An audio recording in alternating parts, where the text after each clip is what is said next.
Ore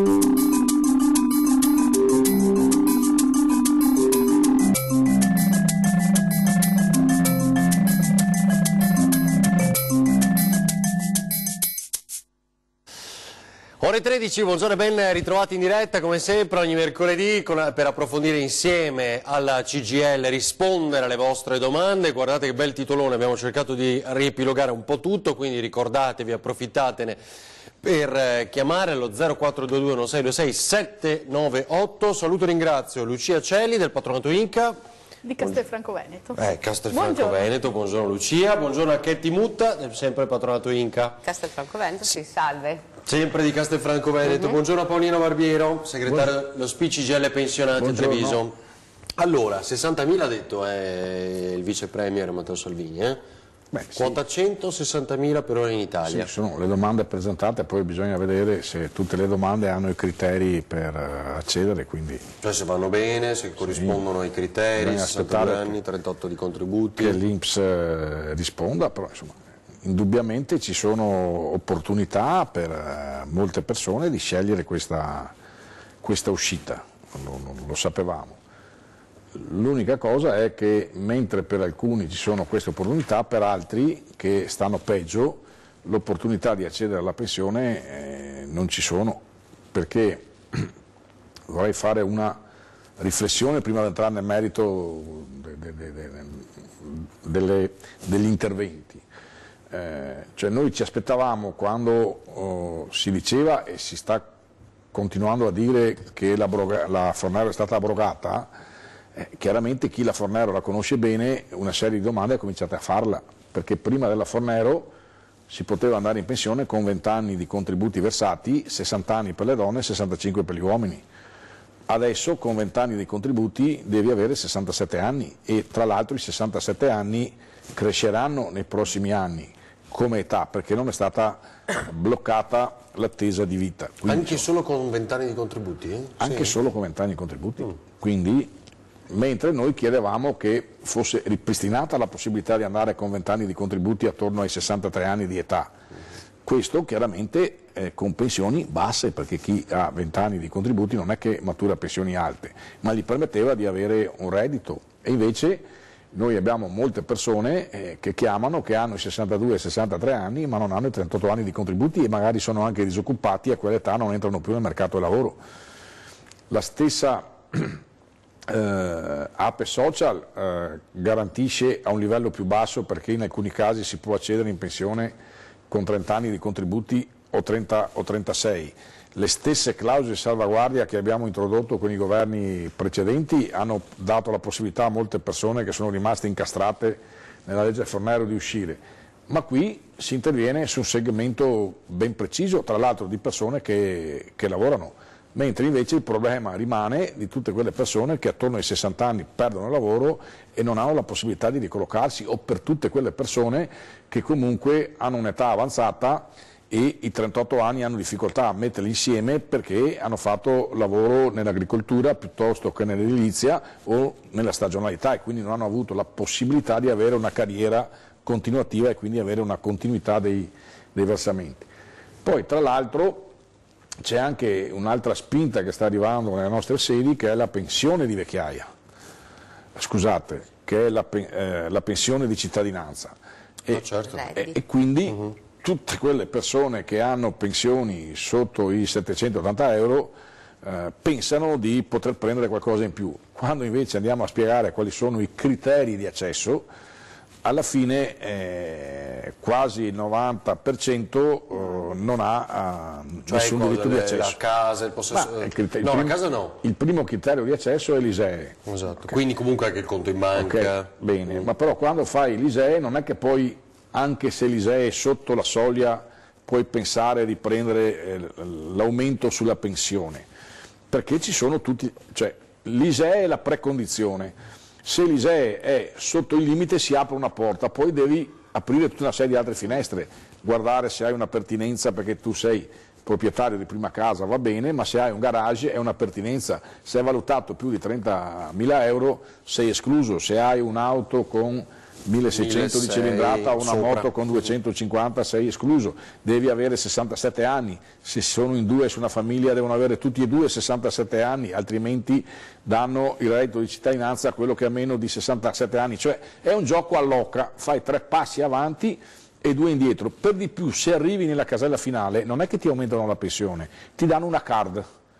Ti danno una card gialla come quelli che danno a reddito di cittadinanza con 100, 120, 200 euro a seconda di quello che viene fuori da questo meccanismo perverso da spendere.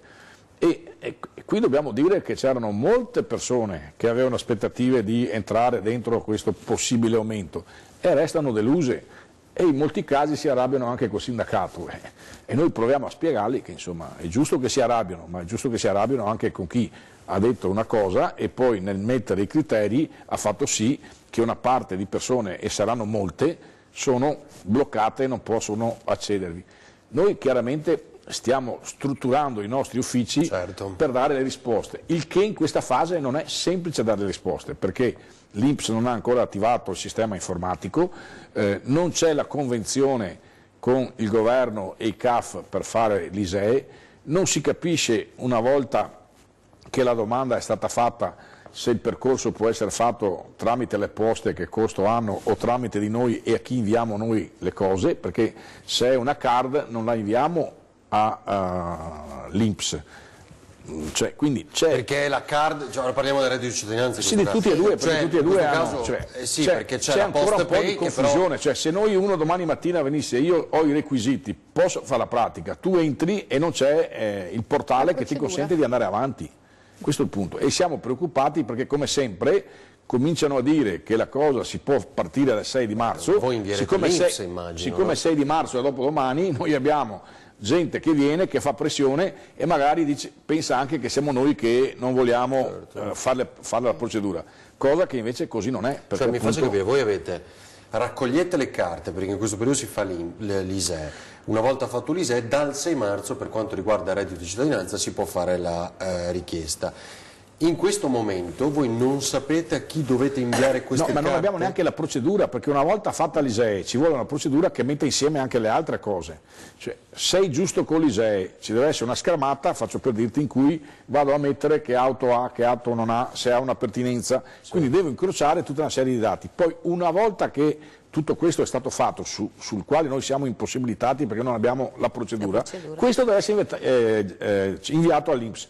Poi è l'INPS che controlla e dice sì, è tutto a posto, tu hai diritto ad avere il reddito o la pensione di cittadinanza. Appunto, quindi voi inviate all'INPS? Sì, ma per inviare all'INPS bisogna che la macchina si possa mettere in moto, siccome non abbiamo la chiave per mettere in moto la macchina, alla fine alle persone veniamo là, gli mostriamo la macchina e poi gli diciamo torna quando avremo la possibilità di mettere in moto. Perché non c'è, diciamo, un sistema che definiamolo computerizzato, un form. Lo stanno facendo.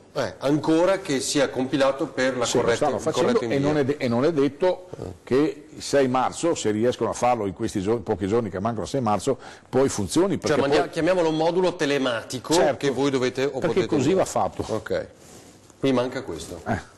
Vabbè, insomma, quello sarà poi... Beh, arriverà, insomma. Poi no, immagino, interessante. Allora, al di là di quello è che molte persone che hanno delle attese si troveranno deluse.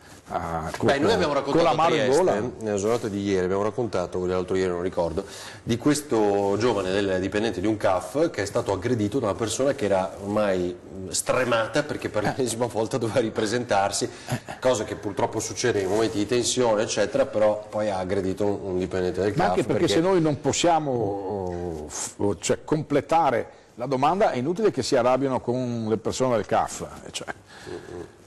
Allora, Lucia Chetti, prima la pubblicità, che flash, allora dobbiamo dire, oggi discutiamo di queste cose qui, le novità, no? Che abbiamo sono delle novità. Allora, per quanto riguarda il reddito di cittadinanza, sembra che la procedura sarà in capo ai CAF che produrranno l'ISEE, mentre noi ci occupiamo più nello specifico delle novità pensionistiche, vedi quota 100, il ripristino del regime speciale donne, il mancato aumento del requisito contributivo, cioè non c'è stato l'aumento dell'indicizzazione aspettativa di vita sulle pensioni anticipate, è stata prorogata l'APE per un altro anno, insomma ci sono molte novità di cui parlare. Ecco. Chetti? Sì, e quota 100 è uno degli argomenti un po' più cioè gettonati, nel senso come che va Franco?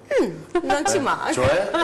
non ci mancano le persone, cioè le Quindi richieste vengono, chiedono, molto, sì. Chiedono appuntamento, perché sono comunque consulenze che fai in appuntamento, non aperture al pubblico, le 3 giornate che siamo aperte al pubblico, comunque l'accesso a chi richiede la quota 100 è alta. E quando gli dite, no? Perché in questa fase chiedono soprattutto informazioni, no? Vengono a parlare con voi, quando gli dite ecco, così si aspetta qualche anno, così meno così, se invece va adesso con la quota 100, che fanno? Che dicono? Allora ci sono persone che magari a 64-65 anni hanno raggiunto il requisito e questi sono anche stanchi di lavorare, e posso dire noi ne abbiamo fatte, cioè nel senso non ti chiedono neanche aspetto 2 anni per avere il requisito, vado in pensione, cioè queste persone proprio che sono stanche, e soprattutto anche nella pubblica amministrazione. Ieri ho avuto un docente, cioè un insegnante nella scuola elementare, 66 anni, con 40 anni di contributi. Lui a me alla fine non ha chiesto ma cosa perdo se vado...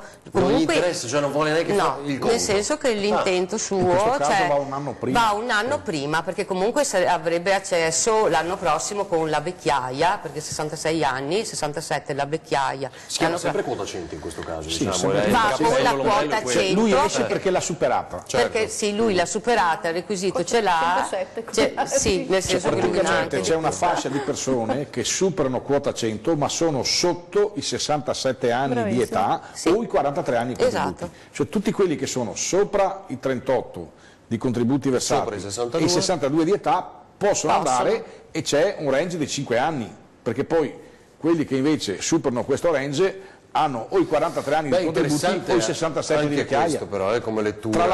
Tra l'altro, dopo Maria Lucia lo spiega bene, anche quelli che sono andati in app social 2 anni fa potrebbero fare domanda di andare in pensione con quota 100, perché quelli che sono andati in app social hanno avuto un anticipo della pensione e non la pensione. Sì, potrebbero fare... L'AP social è un diciamo anticipo. così, aspetta, mandiamo la pubblicità, perché credo sia già tempo della prima pubblicità, poi la spieghiamo bene questa qui, perché è interessante, quindi il fatto che si possa approfittare nonostante si sia già Secondo aderito me alla va detto proprio ribadire anche il discorso che faceva Paolo della pensione vecchiaia, perché mentre nella anzianità hanno tolto l'aumento dei 5 mesi, la vecchiaia l'aumento è rimasto, cioè siamo nei paesi europei quelli che vanno in pensione cioè più l'adeguamento alle vecchi. aspettative di vita cresce. Allora, è stata tolta dall'anticipata ma non dalla vecchiaia. Allora, pochi istanti torniamo in diretta, vi aspettiamo, ricordatevi 0422 1626 798. Pensavo fossimo già in pubblicità. Ho capito.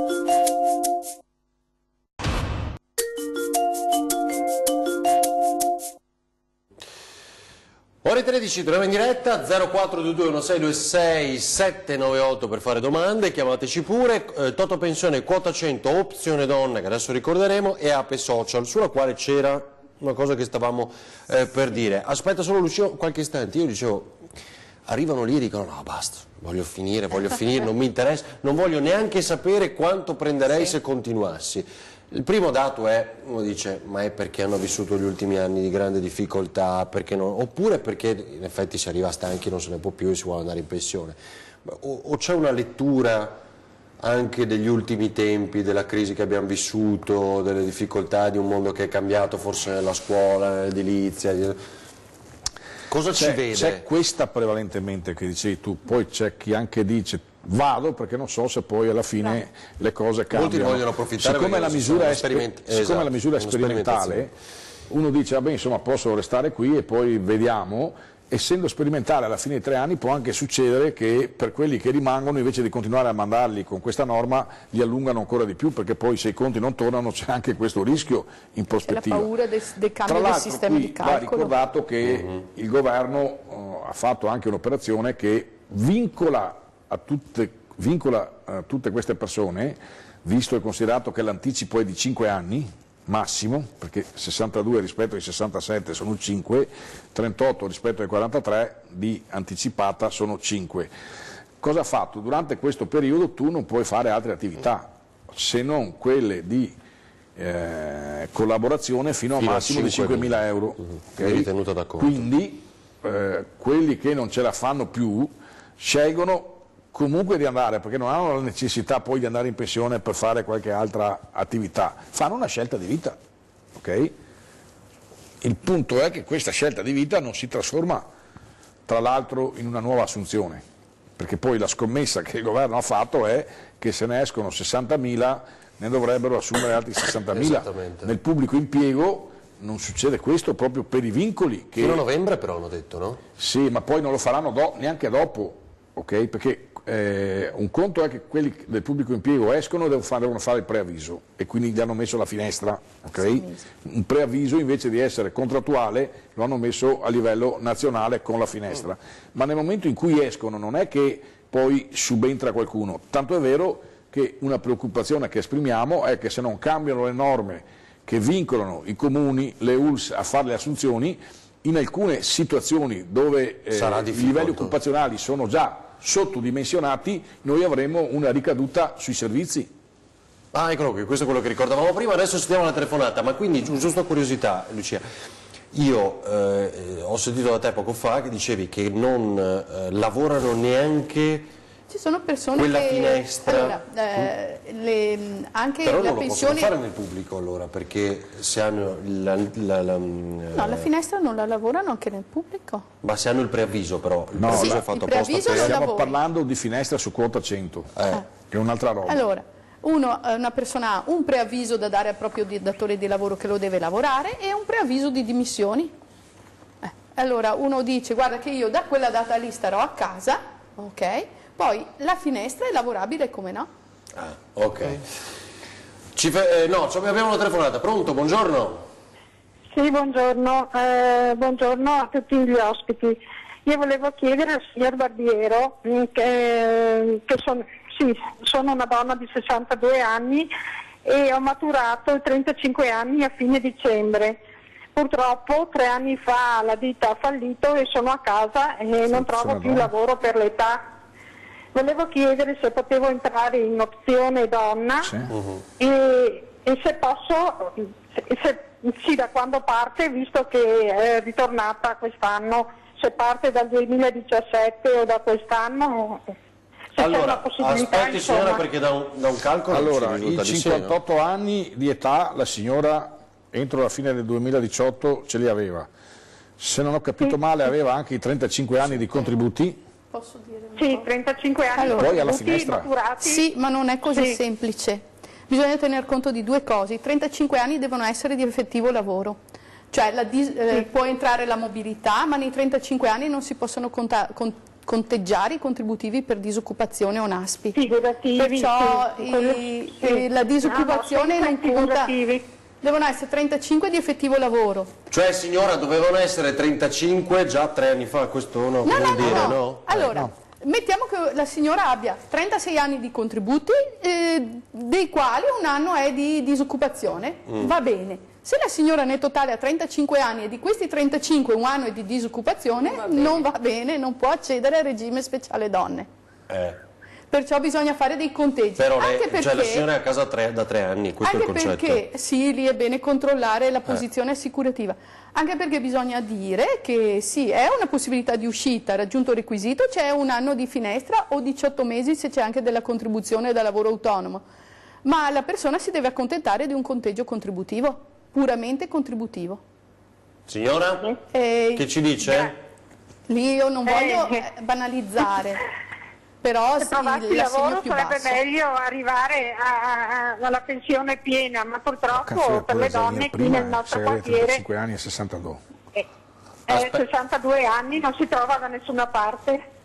È vero, è vero. O no?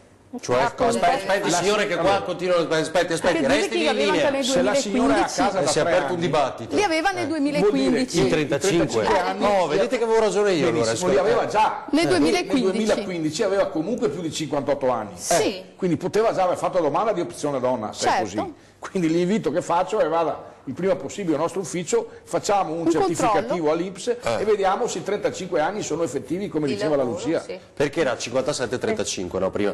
Cioè signora, lei non ha mai pensato in questi anni di sfruttare l'opzione donna? Sono andata 2 anni fa, ma era già scaduta quando sono andata a far domanda. Nel 2017, nel dicembre 2017 ho maturato i 35 anni e più un anno di figurativi, e l'anno scorso non era più l'opzione donna e adesso ho saputo che l'hanno reintegrata, insomma. Quindi signora ripassi, io direi proprio che dovrebbe ripassare a fare una verifica, perché lei comunque li ha maturati nel 2017, hanno riaperto questa opzione donna, se lei il requisito al 31 dicembre del 2018, lei 35 anni li ha da verificare se ha della disoccupazione, perché allora magari non ha il diritto. Ma la ricorrenza potrebbe essere anche imminente, perché se è maturato nel 2017 la finestra parte dal 2017, perciò potrebbe già essere pensionabile. Senza a breve l'anno di finestra. l'anno di finestra parte da quando tu raggiungi il requisito, non hanno messo vincoli, perciò se l'ha raggiunto nel 2017 lei dal 1° aprile potrebbe essere Ti pensionabile. faccio una domanda, Lucia, aspetti signora, e prenderebbe il pregresso? No, assolutamente ecco, no. Signora, dove abita? A Conegliano. Conegliano. Abbiamo gli uffici a Conegliano. Alla link a Conegliano, dalla Sara, e fa la verifica. Ezio. Va bene. O Ezio. Sì. Va bene, grazie signora, buongiorno. Grazie, buona giornata a tutti. A lei buongiorno, bene, ce l'abbiamo fatta, abbiamo risolto un caso. Però abbiamo risolto un caso in diretta, adesso si tratta di capire se i 35 anni sono effettivi, però hai visto come è proprio 1x, 2, 3, non c'è solo 1x2. È veramente difficile. Posso fare un'osservazione? Vai, Lucia. Allora, l'osservazione che voglio fare io è che ad esempio si sono preoccupati di non aumentare quella che è di non portare l'indicizzazione aspettativa di vita, cioè di non aumentare il requisito nella pensione anticipata. L'anno scorso erano previsti 42 anni e 10 mesi per gli uomini e 41 e 10 mesi per le donne. Previsto un aumento di 5 mesi quest'anno, perciò 43 e 2 e 42 e 2. Questo aumento è stato tolto. Allora si resta ancora con 42 anni e 10 mesi di contributi per gli uomini e 41 anni e 10 mesi per le donne, più 3 mesi di finestra. Insisto, i 3 mesi una persona li può lavorare, come no. Si sono preoccupati di questo, ma non si sono preoccupati di non indicizzare l'aspettativa di vita sulla pensione di vecchiaia, tant'è che l'anno scorso si andava in pensione vecchiaia a 66 anni e 7 mesi, quest'anno sono 67. Quindi quella è cresciuta. Di questo non si è parlato. Dobbiamo pensare che ci sono, io parlo delle donne non solo perché sono una donna, ma facciamo un'analisi proprio della nostra società. Le donne sono quelle che sacrificano la propria vita lavorativa in favore dei figli, dei nipoti e degli anziani di casa, e si vedono portare la pensione dai 60 anni ai 67. Non va bene, non va bene, perché una magari si sacrifica, a 50 anni può dire beh, per 10 anni ce la faccio, aspetto i 60, ma se da 60 gliela porti a 67, quando ne ha 67 ne vuoi 68, capisci che... Non fanno apposta perché così si approfitta della quota 100. Ma se una non ha i 38 anni di contributi, no, certo, in quel caso no. Allora, c'è una telefonata. Sentiamola, vi prego veloci perché dovremo già andare in pubblicità, ma è giusto dare spazio a chi ci segue da casa. Pronto? Pronto? Buongiorno signora, prego. Buongiorno, io sono una signora che abita vicino Conegliano Veneto. Volevo chiederle una cosa, vero? Siccome che io prendo 500 euro di pensione di contributi vessati perché ho già 72 anni, è già tanto che prendo la pensione, e mio marito anche lui prende la pensione, però è allettato a letto. Io vorrei sapere, vero, prende 1050, lui 1048, vorrei sapere se mi aspetta qualcosa anche a me, perché visto che ho la minima, o se invece non sono interessata a questo. L'attuale accompagnatoria su Mario. Bisogna capire signora, ma i 1050 euro del marito sono comprensivi dell'accompagnatoria? No. E perché vanno compresi? Ha fatto la domanda di indennità di accompagnamento? Sì, è già 3 anni che mio marito è venuto a casa dall'ospedale, allettato a letto, sì. Quella c'è il contributo regionale che si fa al CAF per chi assiste le persone a casa, ma non c'è un aumento sulla sua pensione perché lei assista il marito, signora. Quello viene coperto dall'accompagnatoria.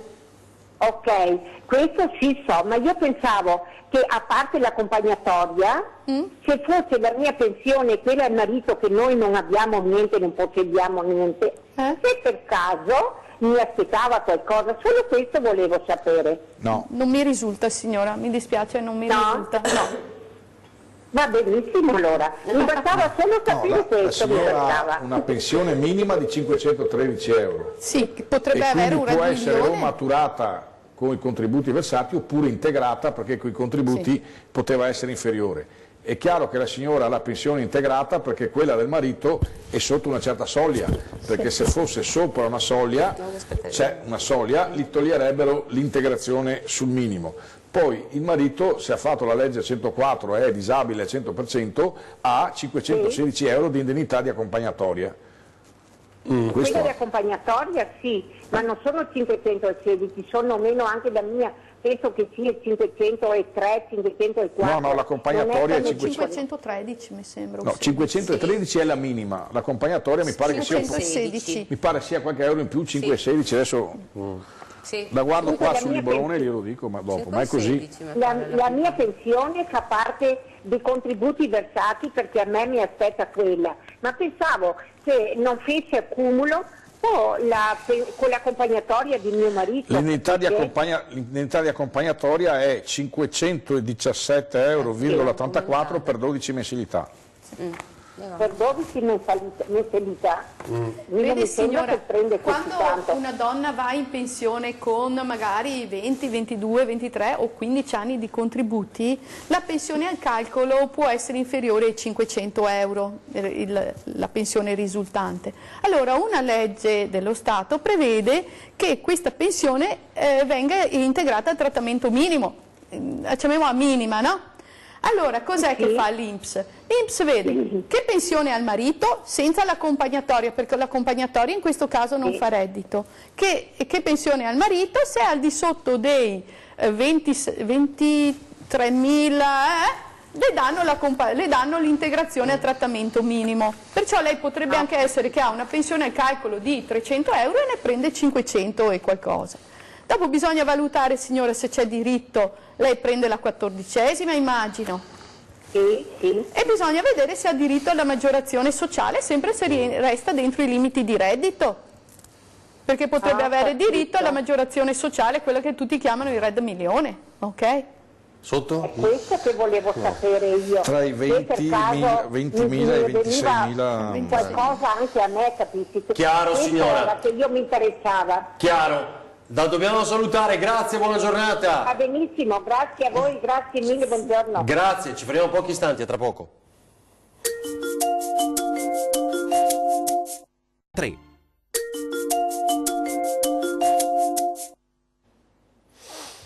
Ore 13, torniamo in diretta, quota 100 opzione donna e Ape Social. A proposito, dicevamo poco fa, poi non abbiamo più affrontato, che chi ha fatto richiesta di Ape Social potrebbe oggi domandare rispecchiando quota 100. i requisiti previsti può accedere e fare la domanda di quota 100.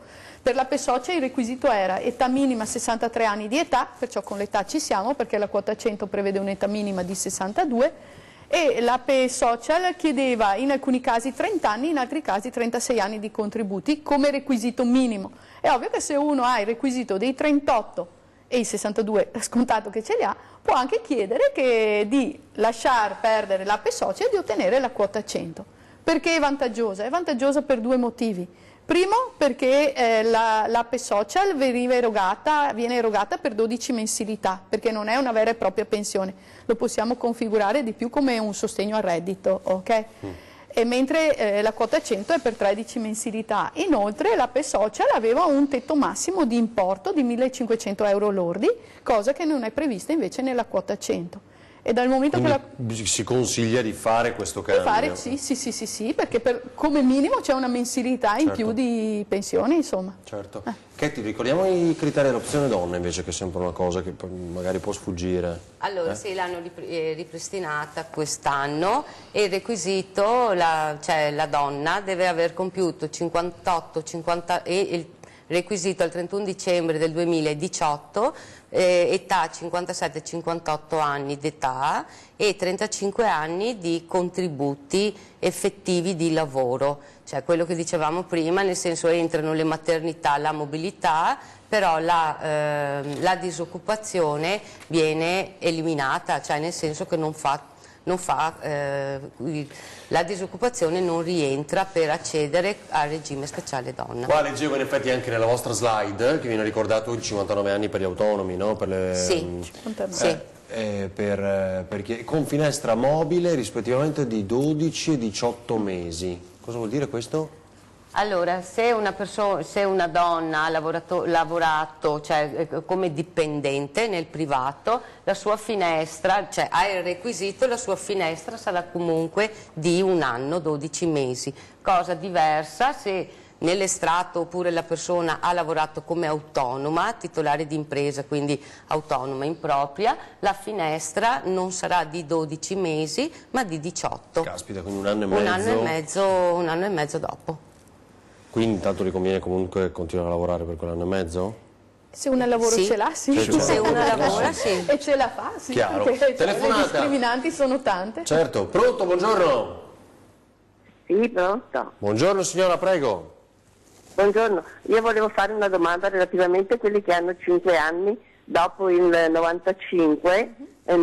Quali sono i casi in cui c'è diritto ad avere una rendita proporzionata ai contributi versati? Perché mi è sempre stato detto che con 5 anni c'era questa possibilità, adesso il patronato qui mi sono rivolta e mi dice non più perché è stato tolto questo diritto, bisogna arrivare ai 20 anni di contributi, anche se sono raggiunti 15 comprensivi di 5 dopo il 95. Ok. È vero o non è vero? Perché sento sia Paolino Barbiero sia Benelli che ha sempre detto che con 5 anni tutti possono andare senza avere una rendita, però è chiaro che non hanno una minima. Però, però bisogna dire i 5 anni devono essere dopo il 95, ma devono esserci solo quelli. Cioè, capito, quindi, parliamo del sistema di appartenenza. Chi ha contribuzione? Chi ha contribuzione prima del... Signora, aspetti perché sennò non ci capiamo. Facciamo parlare Lucia e poi torniamo a lei, qualche istante, prego. Okay. Allora, è vero che si può andare in pensione con 5 anni di contributi, se questi sono tutti esclusivamente collocati dopo il 95, cioè dal 1 gennaio 96, si chiama sistema contributivo. Vado in pensione a 71 anni, quindi... dipende anche dal rendimento pensionistico, no? All'età di 71 anni, adesso, indicizzata l'aspettativa di vita, io potrò avere la mia pensione. Se io ho contribuzione anche prima del 95, non sono più nel sistema contributivo, posso essere nel sistema misto o retributivo. E lì le cose cambiano. I 20 anni per andare in pensione sono il requisito minimo, 20 anni, tranne qualche eccezione. L'eccezione è che una persona abbia maturato i 15 anni entro il 92, non è il caso della signora.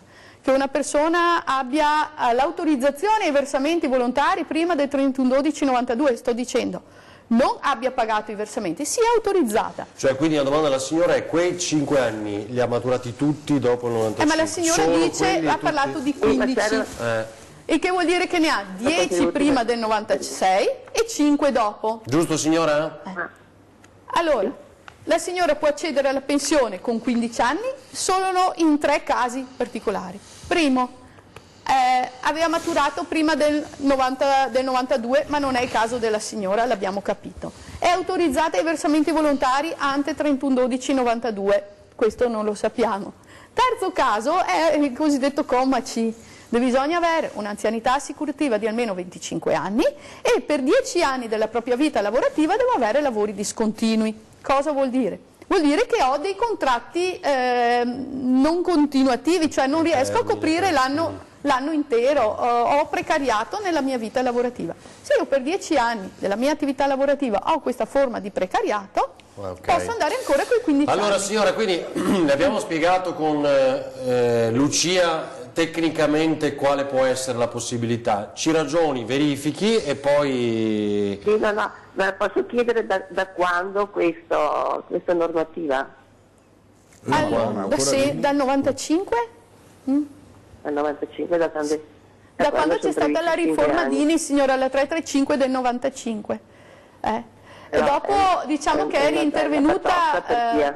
intervenuta nella riforma Fornero del 2011, dove ha messo i 20 anni per tutti. Lì come sindacato abbiamo fatto delle pressioni importanti per reintrodurre le clausole di salvaguardia relative alle donne in particolare, ma anche uomini, perché non è solo per le donne, delle possibilità di uscire appunto con i 15 anni di contributi. Si sono riottenute queste diciamo particolarità, queste eccezioni, proprio grazie a delle forti pressioni che sono state fatte a livello sindacale. Signora, grazie, buongiorno. Grazie, buona giornata. A lei, buona giornata. Da quella riforma ormai sono passati 23 anni. Quindi è chiaro che quelli che hanno cominciato a lavorare dopo quella riforma, i 5 anni possono averli fatti e anche di più. Okay? Il punto è che, perché quella norma dei 5 anni nel sistema contributivo è stata una norma per allinearci a quelli che sono i criteri stabiliti sugli altri paesi europei, solo che anche qui hanno fatto due livelli. Un livello dove che con il sistema contributivo tu puoi andare a 67 anni ma devi comunque avere 20 anni di contributi, e puoi andarci se nei 20 anni di contributi versati tu raggiungi una pensione che è 1,5 volte superiore all'assegno sociale. Siccome l'assegno sociale, ho appena guardato, è 457, e 670. Quindi devi fare, se dal calcolo dei 20 anni tu hai pagato contributi tali che ti danno una pensione superiore ai 600 euro, puoi andarci, se no sali sull'altro scalino. Quindi puoi avere anche 5 anni di versamenti e avrai la tua pensione di 100 euro, 200, 50, 80, quello che viene fuori, ma ce l'avrai a partire dal 71esimo anno di età. Possiamo dire una cosa in più, che questo sistema contributivo permette di uscire in pensione anche a 64 anni di età, se il tuo assegno con i 20 anni di contributi è di 2,8 l'assegno sociale, cioè 1.270 al mese. Allora c'è la pubblicità, aggiungo solo una cosa, perché poi ci sono due per quanto riguarda l'INPS. Che è la parte anticipata. L'INPS ci sarebbe un accordo questa per Tridico. Questa è la tabellina da giocare per vincere il lotto. Sì, in toto pensioni. Con questa si può vincere. Adesso la guardiamo. Faccio vedere solo un'altra cosa, guardiamo la velocità, il decretone, cioè reddito di cittadinanza e quota 100. La Commissione Lavoro al Senato ha approvato un emendamento della Lega che richiede la certificazioni ulteriori per gli stranieri extra Unione Europea, quindi per avere reddito di cittadinanza. Gli stranieri extraeuropei dovranno farsi rilasciare dallo Stato di origine un documento che certifichi la composizione del loro nucleo familiare, il reddito e il patrimonio, tradurlo e farlo validare dal consolato prima di poter accedere al reddito di cittadinanza. Una delle cose circolate nei giorni scorsi che ora troverebbe appunto conferma. Pochi istanti, torniamo in onda, vi aspettiamo.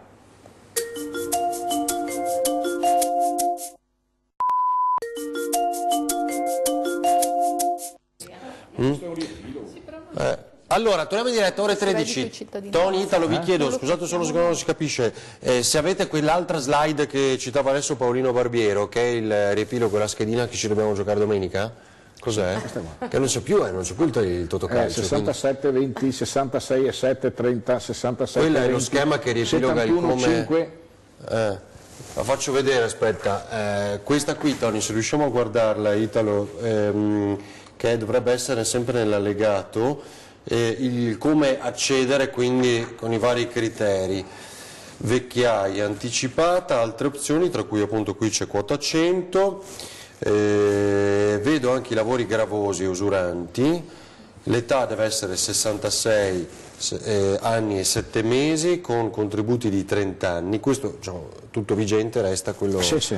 No, ma praticamente se possiamo riassumere, noi abbiamo l'uscita della pensione cosiddetta di vecchiaia e nell'area della vecchiaia c'è l'uscita per quelli che hanno il sistema misto retributivo che hanno il sistema retributivo o misto, e là sono i 67 anni.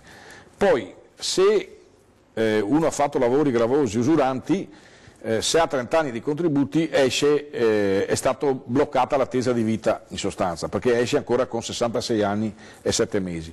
Poi se uno invece è nel sistema contributivo, ci sono le due uscite che si diceva prima, a 67 anni con 20 di contributi oppure a 71 con 5.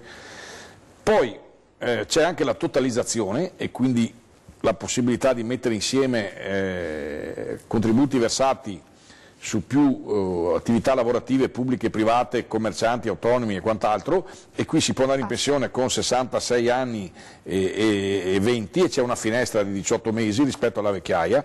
Poi c'è l'anticipata, e anche qui l'anticipata si divide tra chi sta nel sistema retributivo barra misto, tra i lavoratori precoci, tra i lavoratori contributivi, e poi c'è la totalizzazione, poi ci sono le altre opzioni che sono quota 100 che è stata inserita, il settore pubblico, l'opzione donna, l'autonomo, poi ci sono i lavori usuranti, poi c'è l'APE social, occupati. Quindi cosa vuol dire? Troppa roba? Troppa roba. Difatti noi abbiamo fatto una richiesta molto semplice. Si può dire che con 20 anni di contributi e 62 di età uno va in pensione di vecchiaia se lo vuole?